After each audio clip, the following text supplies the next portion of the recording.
الحمدللہ رب العالمین والصلاة والسلام علی رسولہ الکریم اما بعد فاعوذ باللہ من الشیطان الرجیم بسم اللہ الرحمن الرحیم۔ السلام علیکم ورحمۃ اللہ وبرکاتہ۔ سرور کائنات ختم المرسلین حضرت محمد مصطفیٰ صلی اللہ علیہ وسلم وہ ہستی کہ جس کے آنے سے عرب میں نکھار اور بہار آ گئی، جہالت کے گھٹا ٹوپ اندھیرے ختم ہو گئے، امن و سکون کا پیغام عرب سے نکل کر کل کائنات میں پھیل گیا۔ آپ صلی اللہ علیہ وسلم کی سیرت نہ صرف کہ عرب بلکہ پوری دنیا کے لیے نمونہ بن گئی، اور آپ صلی اللہ علیہ وسلم انسان کامل کہلائے۔ آپ صلی اللہ علیہ وسلم بچوں، بوڑھوں، عورتوں، جانوروں، قوم در قوم، ملک در ملک، قریہ با قریہ، یہاں تک کہ بے جان اور نباتات کے لیے مثال بن کر آئے۔ سورہ قلم آیت نمبر 2 میں اللہ تعالیٰ فرماتا ہے کہ ہم قلم اور دوات کو اور اس کو جو ان کے ذریعے سے لکھا جاتا ہے شہادت کے طور پر پیش کرتے ہوئے کہتے ہیں۔ پھر آیت نمبر 5 میں فرماتا ہے، یعنی اس کے علاوہ ہم یہ بھی قسم کھاتے ہیں کہ تو یعنی محمد صلی اللہ علیہ وسلم اپنی تعلیم اور عمل میں نہایت اعلیٰ درجے کے اخلاق پر قائم ہے۔ اس ارشاد ربانی کا ثبوت حضور صلی اللہ علیہ وسلم کی روزمرہ کی زندگی سے ملتا ہے۔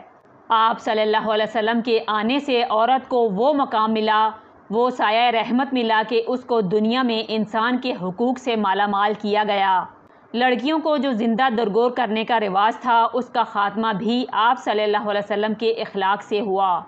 آپ صلی اللہ علیہ وسلم کی سیرت ہر طبقے کے بچے کے لیے عام تھی، جس کی مثال آپ کی زندگی کے بے شمار واقعات دیتے ہیں۔ چنانچہ ایک مرتبہ عید کی نماز پڑھ کر واپس آ رہے تھے کہ آپ صلی اللہ علیہ وسلم نے ایک بچے کو دیکھا جو مایوسی کی حالت میں بیٹھا تھا۔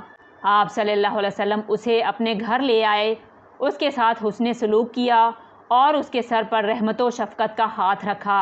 آپ صلی اللہ علیہ وسلم نے اپنی پوری زندگی میں کبھی کسی غلام یا عورت پر ہاتھ نہیں اٹھایا۔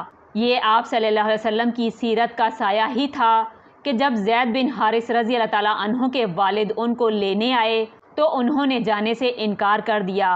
اسی طرح ایک مرتبہ ایک حبشی کی آنکھوں پر آپ صلی اللہ علیہ وسلم نے ہاتھ رکھا۔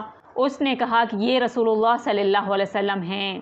آپ صلی اللہ علیہ وسلم کے دریافت کرنے پر اس نے بتایا کہ سوائے آپ صلی اللہ علیہ وسلم کے مجھ سے کوئی بھی اتنی محبت کا اظہار نہیں کر سکتا، جبکہ وہ عام شکل اور غریب تھا، لیکن اپنے کردار سے آپ صلی اللہ علیہ وسلم نے سایہ فگن ہو کر آئندہ دنیا کے لیے یہ مثال قائم کی کہ کسی کو کمتر نہ جاننا۔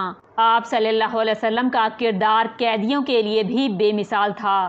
ایک جنگ کے موقع پر کچھ قیدی رسیوں میں بندھے ہوئے تھے، ان میں آپ صلی اللہ علیہ وسلم کے چچا عباس بھی تھے۔ رسیاں چونکہ مضبوطی سے بندھی تھیں، اس لیے وہ کراہ رہے تھے۔ حضرت صلی اللہ علیہ وسلم کو معلوم تھا کہ عباس انتہائی آرام دہ زندگی میں پلے بڑے ہیں، ان سے یہ سختی برداشت نہیں ہو رہی۔ اس عالم میں حضور صلی اللہ علیہ وسلم انتہائی بے چین اور پریشان تھے کہ ان کے کراہنے کی آواز بند ہو گئی۔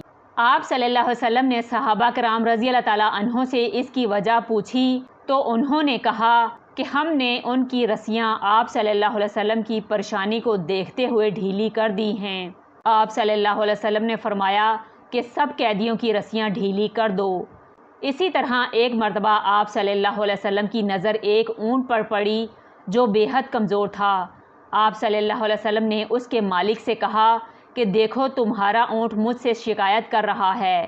دیکھیے آپ صلی اللہ علیہ وسلم کی سیرت کی نرمی کا بلند پایا معیار کتنا حسین ہے کہ جانور نے آپ صلی اللہ علیہ وسلم کی طرف دیکھا تو آپ صلی اللہ علیہ وسلم نے نہ صرف اس کے لیے چارے کا انتظام کروایا بلکہ اس کے مالک کو بھی نصیحت کی کہ اس کا خیال رکھا کرو۔ اس کے علاوہ ایک بار حضرت عائشہ رضی اللہ تعالیٰ عنہا اور حضرت حفصہ رضی اللہ تعالیٰ عنہا نے حضرت صفیہ رضی اللہ تعالیٰ عنہ سے کہا کہ ہم تم سے افضل ہیں کیونکہ ہم حضور صلی اللہ علیہ وسلم کی ازواج اور چچا کی بیٹیاں ہیں۔ اس بات کا ذکر حضرت صفیہ رضی اللہ تعالیٰ عنہا نے حضور صلی اللہ علیہ وسلم سے کیا۔ آپ صلی اللہ علیہ وسلم کے اخلاق کی میانہ روی نے انتہائی حکمت عملی سے کام لیا اور کہا کہ تم نے کہنا تھا کہ تم مجھ سے کیسے افضل ہو سکتی ہو۔ حضرت محمد میرے خاوند، ہارون میرے والد اور موسیٰ میرے چچا ہیں۔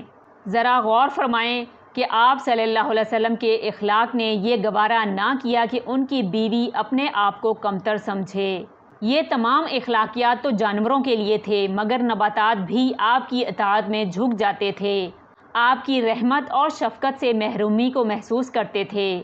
مسجد نبوی صلی اللہ علیہ وسلم میں جس درخت کے سائے میں آپ صلی اللہ علیہ وسلم خطبہ دیتے تھے، وہاں منبر تعمیر ہو گیا تو آپ صلی اللہ علیہ وسلم نے خطبہ دینے کے بعد کہا کہ آج یہ درخت اداس ہے اور رو رہا ہے، یعنی یہ نظارہ آپ صلی اللہ علیہ وسلم نے کشفی حالت میں دیکھا۔ بس آپ صلی اللہ علیہ وسلم کی سیرت ہر خاص و عام کے لیے تھی۔